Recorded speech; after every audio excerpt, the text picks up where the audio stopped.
মাছটা ধরতে পেরে সেই খুশি। মামা হেক্ক হওয়া হেক্ক হওয়া হেক্ক হওয়া হেক্ক হওয়া হেক্ক হওয়া হেক্ক হওয়া করতে করতে মাছ নিয়ে যাইতেছে, খুব খুশি। 10 কেজি একটা মাছ আটকিছে। আসসালামু আলাইকুম, আমি আজকে চলে আসছি মাছ মারার প্রতিযোগিতা হচ্ছে তারটিয়াতে মাছ মারা দেখতে। তো চলেন যাই মাছ মারা দেখি, কি মাছ মারে আমিও দেখবো, আপনাদের দেখাবো। Let's go.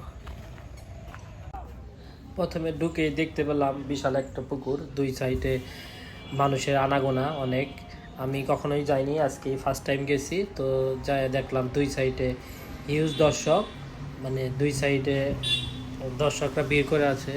তো মাছ মারবে আমি গেলাম, তো দেখলাম আমাদের পরিচিত কিছু ভাই বাদার আসছে, ছোট ভাই বাদার মাছ মারতে। তো তাদের কাছে আমি যাই নাই, তো আমার কাজ ছিল সেই জন্য আর কি। যাই হোক, তারপর আপনাদের দেখাই এই চাচা মাছের ডিমগুলা বাঁচতেছে, তাদের কাছে পরিষ্কার করে নাকি বিক্রি করবো সেটা দেখার জন্য, সেইটা মানে বিক্রি করার জন্য এইগুলা পরিষ্কার করতেছে। আর দেখেন দুই সাইডে এত মানুষ মাছ মারা দেখতেছে, কিন্তু একটাও হিট আমি দেখতে পারতাছি না। তো একটা হিট দেখবো আশা করতেছি। তো হিট দেখেই আমি চলে যাব চিন্তা ভাবনা করতেছি। তো তারপর একটা হিট দেখলাম, নগদ একটা হিট, মামা দৌড় দিছে। তো দেখি কি হয়।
ওই শকত কিভাবে করে গুতা দেয়, গুতার মধ্যে গুতা দে।